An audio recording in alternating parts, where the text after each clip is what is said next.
Eu gosto muito do que os antigos pregadores falavam a respeito da Bíblia. Em primeiro lugar, afirmando o que é nossa fé, que a Bíblia é a palavra de Deus. Alguns têm falado que a Bíblia contém a palavra de Deus, que não é toda ela a palavra de Deus, mas a própria Bíblia diz: toda a Escritura é inspirada. Portanto, toda esta palavra é a palavra de Deus. E em vista disto, como diziam os antigos pregadores, eu sou o que a Bíblia diz que eu sou. Eu posso aquilo que a Bíblia diz que eu posso. Eu irei para onde a Bíblia diz que eu irei. E, portanto, por esta palavra, pela palavra de Deus, eu viverei. Por esta palavra, se necessário, eu morrerei. Mas uma coisa eu sei: confiado nesta palavra, eu ressuscitarei. Então, nós temos que ter apreço, carinho para com a palavra de Deus que nos foi confiada, entregue. Nós somos uma geração privilegiada. Nunca antes a palavra de Deus, ela foi de tão fácil acesso.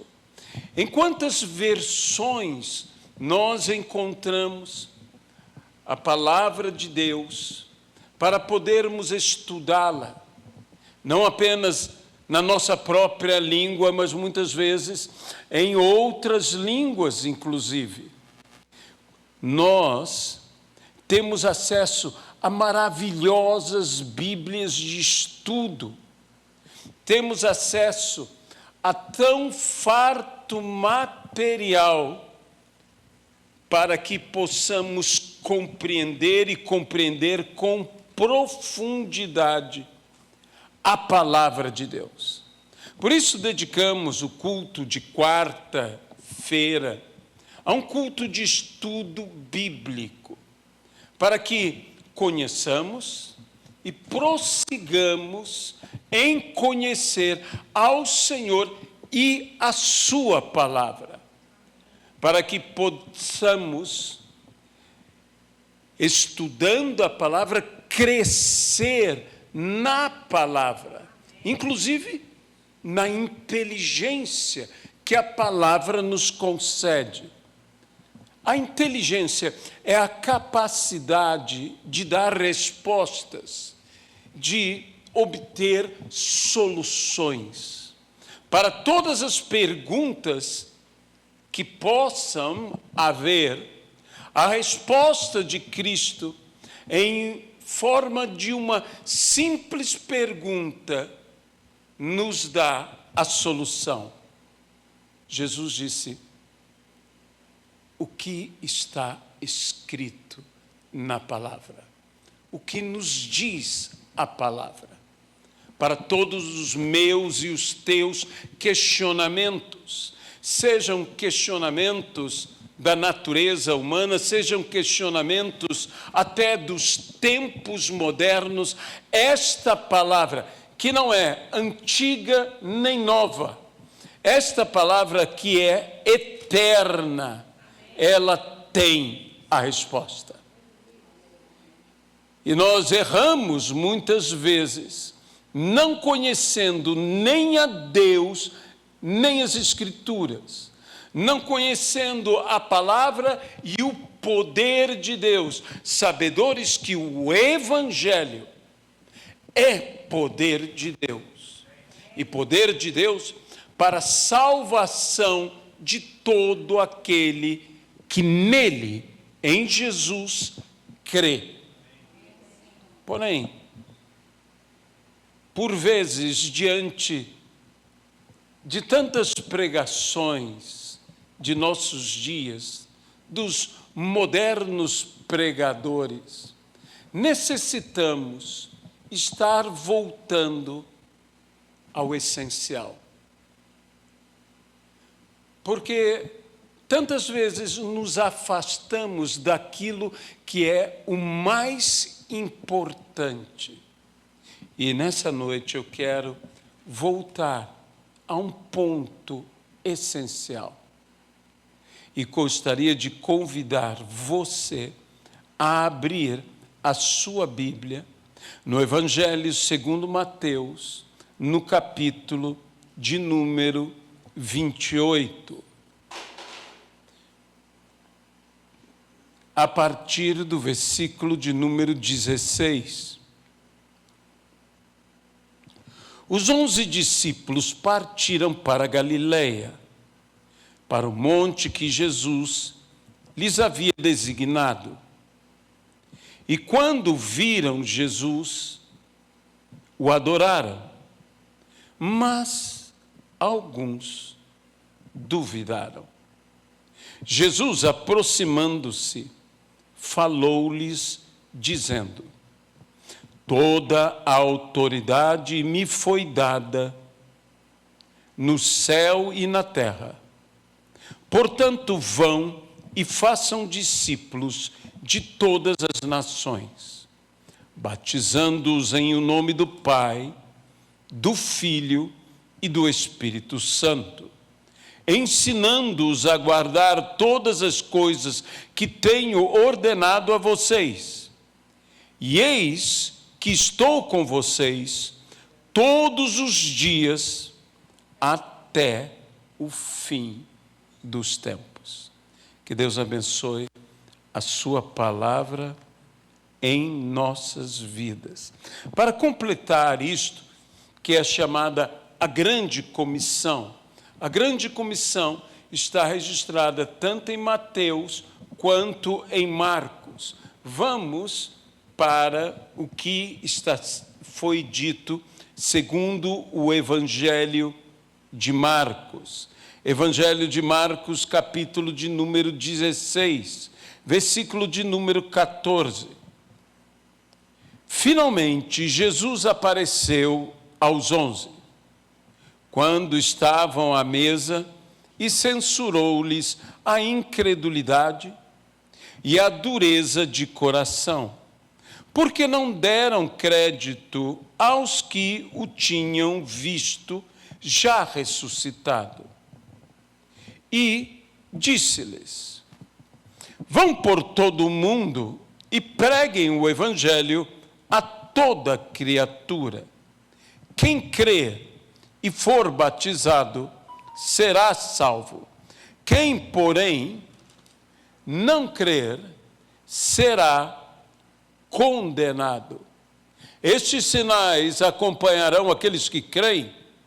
Em meu nome expulsarão demônios, falarão novas línguas, pegarão em serpentes e, se beberem alguma coisa mortífera, não lhes fará mal. Se impuserem as mãos sobre os enfermos, eles ficarão curados. De fato, o Senhor Jesus, depois de lhe ter falado, foi recebido nos céus e assentou-se à direita de Deus. E eles foram e pregaram por toda a parte, cooperando com eles o Senhor e confirmando a palavra por meio de sinais que se seguiam. Que Deus abençoe a sua palavra no nome de Jesus Cristo. Essa palavra que encontramos registradas nas Sagradas Escrituras, ambas conhecidas como a Grande Comissão, é uma palavra essencial primordial para a igreja. Nós não podemos perder o foco do que Cristo nos disse, daquilo que Ele nos comissionou. Fazemos tantas coisas, podemos realizar tantas coisas, mas temos que guardar o foco do que é essencial. E o essencial, a grande obra da igreja, a grande comissão que pertence a mim, que pertence a você, que pertence a toda a igreja, é fazermos discípulos de todas as nações, é pregarmos a toda a criatura, é batizarmos essas pessoas em nome do Pai, em nome do Filho e em nome do Espírito Santo, sabendo que aquele que crer será salvo e aquele que não crer será condenado. É necessário, portanto, irmos e nunca perdermos o foco, a essência do que é o Evangelho. O Evangelho não é um entretenimento, o Evangelho não é um show, o Evangelho não é uma série de conceitos para melhorar a nossa vida. O Evangelho é, como nós já citamos e como disse o apóstolo Paulo, é poder de Deus para a salvação de todo aquele que nele crê. Nós não podemos perder a essência do Evangelho. Não podemos trocar o que é o reino de Deus, onde Deus governa, e por isso o reino de Deus não é deste mundo, é o reino dos céus, e ele está no coração dos homens, porque é Deus governando os homens que o amam, onde Ele é Senhor. Sabemos que Jesus mesmo nos disse que nós não poderíamos ter ou servir a dois senhores. Ou amaríamos a um e iríamos aborrecer a outro. Serviríamos a um e não serviríamos ao outro. Pois aquele que ama serve aquilo ou aquele a quem ama. E por isso nós devemos amar e amar ao Senhor de todo o nosso entendimento, com todas as nossas forças, de toda a nossa alma, de todo o nosso coração. Nós devemos amar acima de todas as coisas ao Senhor. E amando ao Senhor, precisamos buscar em primeiro lugar o reino de Deus e a sua justiça, certos de que as demais coisas nos serão acrescentadas. Não podemos buscar o reino por causa dos acréscimos, porque se nós buscamos o reino por causa dos acréscimos, ou em outras palavras, o que nos move a buscar o reino são os acréscimos. De fato, nós buscamos em primeiro lugar os acréscimos e não o reino. Devemos buscar o reino, não desejando os acréscimos. Se temos necessidades, devemos fazer conhecidas diante de Deus as nossas necessidades, para que o nosso Deus, segundo as suas riquezas em glória, possa suprir em Cristo Jesus cada uma das nossas necessidades. Mas não coloquemos as necessidades acima da essência. Porque quando nós colocamos as necessidades acima da essência, perdendo o foco do que verdadeiramente devemos fazer, buscar em primeiro lugar o reino de Deus e a sua justiça. O que nos move não é fé. O que nos move é ambição, cobiça, quando não inveja. Então nós precisamos direcionar muito bem o querer. Sabe, o querer é algo poderosíssimo. O que nós devemos cuidar é que o nosso querer seja um bom querer. Um querer que é um querer segundo o coração de Deus. Desejando ardentemente o genuíno leite espiritual.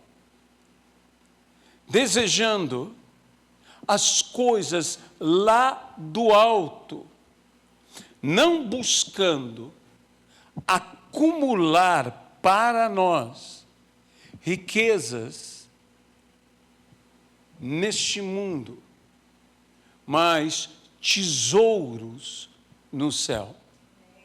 Quando nós acumulamos tesouro nos céus, nós estamos buscando em primeiro lugar as coisas lá do alto, buscando em primeiro lugar o reino dos céus.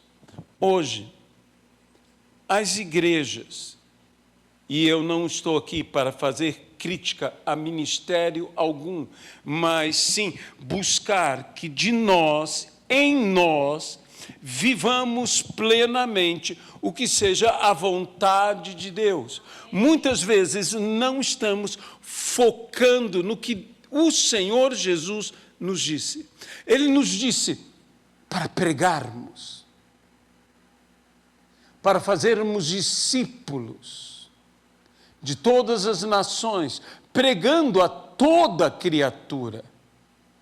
Ele nos disse para ensinarmos tudo aquilo que Ele nos ordenou,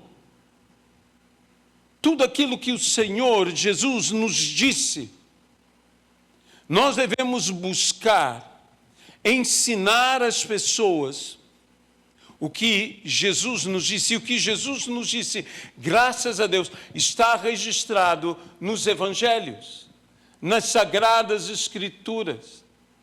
E nós precisamos transmitir isto aos homens. Às vezes estamos gastando tempo, recursos, forças, naquilo que não deveríamos estar gastando.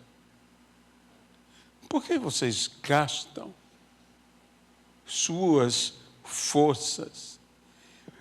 O Senhor nos pergunta naquilo que de fato vocês não têm proveito. A Bíblia diz: que proveito terá o homem de levantar cedo, comer o pão que penosamente granjeou aos seus? Deus dá até enquanto dormem. Que proveito terá o homem? Não é que essas coisas não sejam importantes, mas a Bíblia diz: em vão será trabalharmos se Deus não abençoar. Em vão será vigiarmos se Deus não abençoar. É interessante que o Senhor Jesus fala do trabalhar, aquele que trabalha no campo, e do vigiar, da sentinela. E nós normalmente separamos essas duas atividades, imaginando alguém no campo e alguém numa torre de uma cidade, uma sentinela de uma cidade. Mas quando você vai às Sagradas Escrituras, vê que alguém, quando preparava um campo, junto com preparar o campo, levantava uma torre, de modo que depois de preparar o campo, depois de semear o campo, este alguém vigiava o campo. A Bíblia também nos fala daquele que semeou o campo e vigiou o crescimento daquilo que ele semeou, que primeiro se tornou relva, depois veio a espiga, depois o fruto maduro, e então a colheita. Quando alguém preparava um campo, este alguém também preparava uma torre, e nesta torre vigiava. Nós não fomos chamados apenas para trabalhar no campo, para preparar o campo, para semear o campo, para colher o campo, mas nós também fomos chamados para vigiar o que nós trabalhamos no campo. Nós devemos vigiar, zelar. Eu usarei outra palavra, zelar pelo que fizemos. O apóstolo Paulo zelava tanto pelo seu trabalho que, em uma das suas epístolas, ele mesmo disse, falando àqueles que ele ministrara, dizendo: se é que eu não me esforcei em vão. Mas ele usa, em outro momento, uma expressão dizendo: em Cristo Jesus, jamais o nosso esforço é em vão. Nós sabemos que o nosso esforço será efetivo e nós devemos conduzir o nosso esforço naquilo que é importante. Uma das coisas que é uma estratégia de Satanás é perdermos o foco do essencial. O que esse mundo mais necessita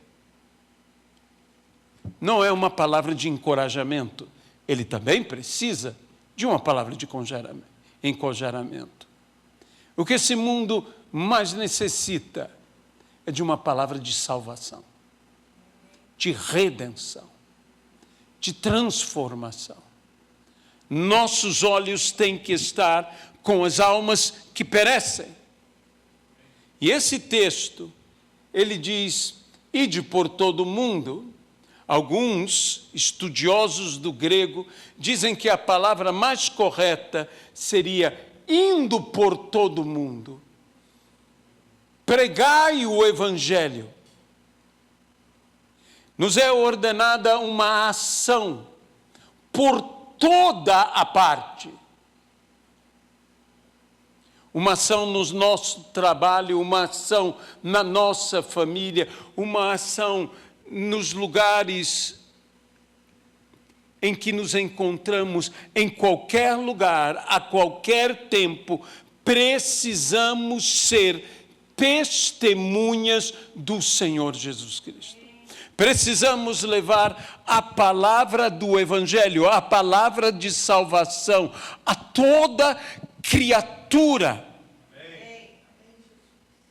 Nós não estamos aqui para criarmos um ambiente religioso.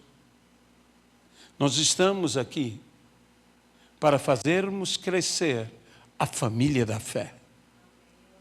Nós não estamos aqui para criarmos um bom ambiente em que possamos nos relacionar com boas pessoas, onde possamos trazer nossa família em segurança, onde possamos fazer crescer os nossos filhos com bons valores. Tudo isso é importante. Tudo isso a igreja pode e deve proporcionar, mas isso não é o essencial. Como foi dito no passado, por uma grande jornalista americana, amiga do Dr. Billy Graham, ela disse: a igreja é um grande hospital para receber todos os enfermos que há na terra. Como uma pregadora do passado disse, em se tratando de cura divina, a Aimee McPherson, fundadora da igreja quadrangular, disse: eu não sou nem mesmo uma enfermeira, eu sou uma recepcionista que abre a porta para todos aqueles que estão doentes e diz: animem-se, o doutor Jesus os receberá. Meus amados irmãos, nós temos que fazer Cristo ser conhecido neste mundo. A Bíblia diz que, de fato, eles, tendo partido, pregaram em toda parte, cooperando com eles o Senhor e confirmando a palavra por meio de sinais que o seguiam. Nós queremos hoje os sinais, mas não pregamos a palavra. Não são os sinais que abrem porta à palavra. É a palavra que abre porta para os sinais. Porque a fé não vem pelos sinais.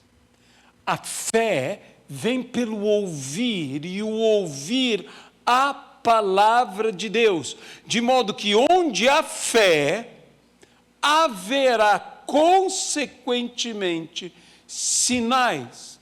O apóstolo Paulo diz que os sinais foram manifestados diante do povo para que a fé daquele povo, dos cristãos daquela igreja, não se apoiasse em linguagem persuasiva de sabedoria humana, mas no poder de Deus.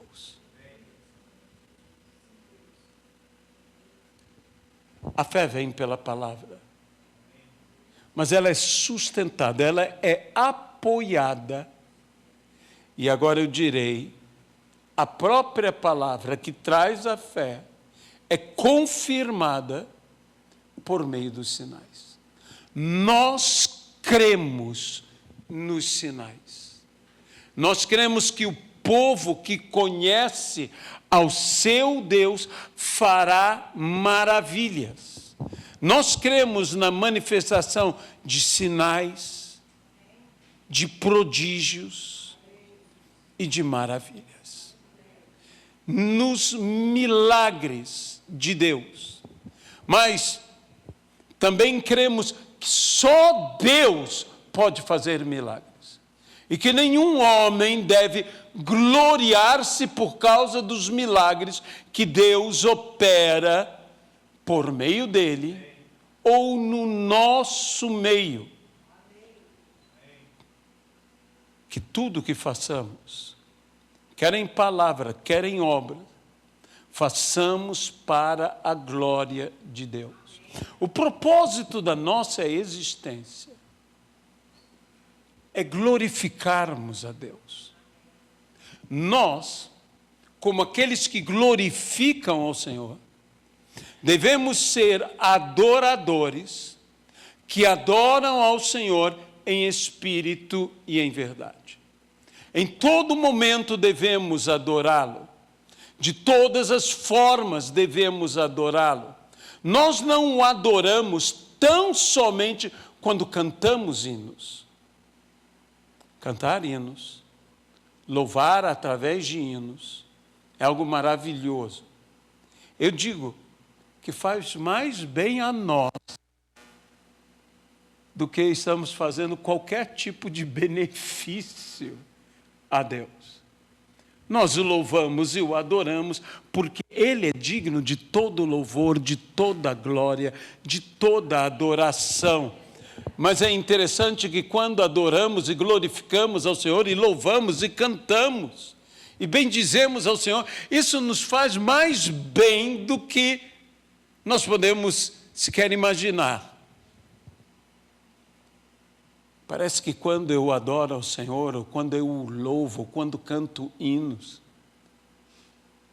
eu não estou fazendo qualquer coisa que vá fazer um bem a Deus. Ele o merece. Eu estou fazendo algo que faz um bem a mim.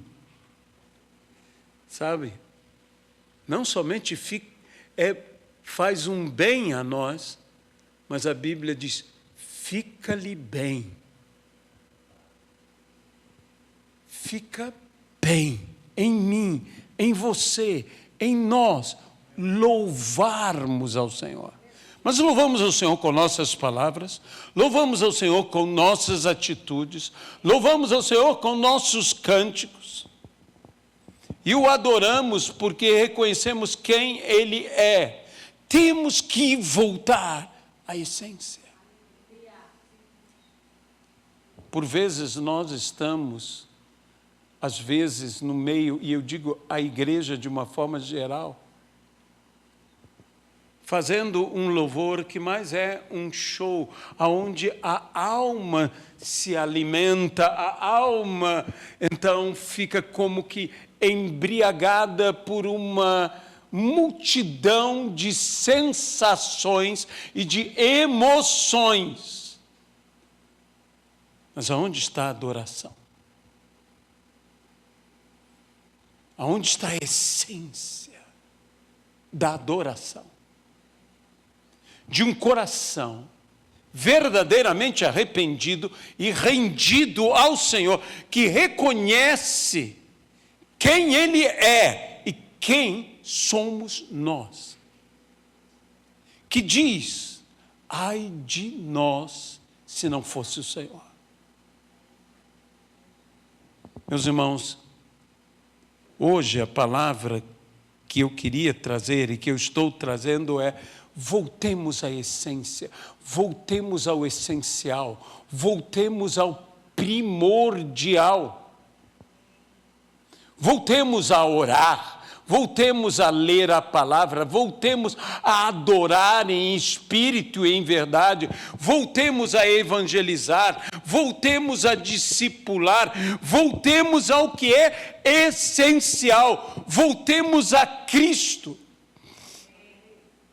Voltemos ao Senhor. Voltemos às Escrituras. Voltemos ao essencial. Saiamos de um supérfluo ou de uma ilusão. Às vezes, os que criticam tanto a religiosidade formaram para eles um outro tipo de religiosidade. Uma religiosidade não formal, mas uma religiosidade informal, despojada, mas a mesma velha religiosidade com outra vestimenta. Nem parece a mesma. Demos, desculpe usar esse termo, um banho de loja na religiosidade. Colocamos ela tão bem vestida, tão bem arrumada, que nós dizemos, isso não é religiosidade. Religiosidade não se veste assim. Ela não é assim. Mas criamos, sabe, porque nós, homens, criamos estruturas humanas no que quer que venhamos a fazer. Nós necessitamos disso. Por quê? Porque somos humanos. Mas muitas vezes nós precisamos do avivamento que só o Senhor pode dar e que nos desestrutura por completo. E voltamos quebrantados ao essencial. Voltamos ao Evangelho puro e simples. Ele É Deus que nos amou de tal maneira que deu o seu Filho unigênito para morrer por nós na cruz do Calvário. Ele, Deus, se fez homem, e como homem viveu, e como homem sofreu, e como homem verteu o seu sangue na cruz do Calvário, como homem morreu e ressuscitou ao terceiro dia, vencendo a morte e nos entregando a vida eterna. Nós precisamos voltar à pureza, à essência do Evangelho, e ir por todo o mundo e pregar o Evangelho a toda criatura. Nós precisamos ganhar almas. Nós precisamos libertar vidas. Nós precisamos discipular pessoas. Nós precisamos avançar no crescimento, no desenvolvimento do reino de Deus neste mundo. Hoje a igreja está tão preocupada com coisas como o domínio dos 7 montes, que é um belo estudo, uma bela palavra, e dizemos, queremos dominar o governo, queremos dominar a cultura, ou conquistar isto, conquistar aquilo. Meus irmãos, em primeiro lugar, nós temos que voltar ao essencial. A igreja já governou o mundo e não foi muito boa a experiência. A igreja já governou a cultura e não foi muito boa a experiência. Houve uma série de castrações culturais e científicas. A igreja já dominou a economia. Nós conhecemos isso como a Idade Média, quando a igreja dominou todas essas áreas, e também a conhecemos como Idade das Trevas. Porque não adianta a igreja conquistar o monte da cultura e a igreja não ser, de fato, o que a essência da igreja tem que ser: corpo de Cristo, noiva de Cristo, povo de Deus, que faz a vontade de Deus. Nós precisamos, sim, não me entenda mal, de gente influente em todas as áreas da sociedade, de gente culta, de gente inteligente. Nós precisamos que os nossos jovens e também não jovens entrem nas universidades, façam faculdade, façam mestrado, doutorado, pós-doutorado, se aperfeiçoem, falem muitas línguas, tenham cultura, tenham conhecimento, mas nós não podemos perder a essência. Somos cidadãos do reino de Deus. Não somos desse mundo, estamos nesse mundo. Temos que ter os nossos olhos fixos em Cristo Jesus e em todos os lugares, de todas as formas, em todos os momentos, estarmos pregando o Evangelho, levando a palavra de salvação, para que todo aquele que em Jesus crer seja salvo e tenha a vida eterna. Precisamos voltar à grande comissão. Precisamos entender que isto é nossa primeira responsabilidade em relação ao mundo, de sermos testemunhas, boas testemunhas, com um bom testemunho neste mundo, testemunhas de Jesus. Nós não estamos aqui para fazermos uma bela autobiografia. Eu não recebi e você não recebeu o poder de Deus para fazermos uma linda autobiografia. Nós recebemos o poder de Deus para sermos testemunhas do Senhor Jesus Cristo, não nossas próprias testemunhas. Temos que cuidar do nosso testemunho, mas temos que ser testemunhas. Cuidamos do nosso testemunho para não prejudicar o fato de sermos testemunhas de Jesus. Pois, se não cuidar do meu próprio bom testemunho, eu botarei em dúvida o testemunho que eu dou de Jesus. Por isso, tenho que cuidar do meu testemunho. Mas eu recebo, você recebe poder de Deus para testemunharmos a respeito de Jesus, para os nossos parentes, para os nossos vizinhos, para os nossos conhecidos, para os nossos desconhecidos. Voltemos ao essencial. Obedeçamos a Deus e façamos a sua vontade. Amado e querido Deus, nós entregamos esta palavra e pedimos que o Senhor vá além do que dissemos e nos ajude a viver plenamente esta palavra. Abençoa-nos, ó Pai, pelo poder do nome de Jesus Cristo. Senhor, nós queremos colocar diante do Senhor o que a partir da próxima semana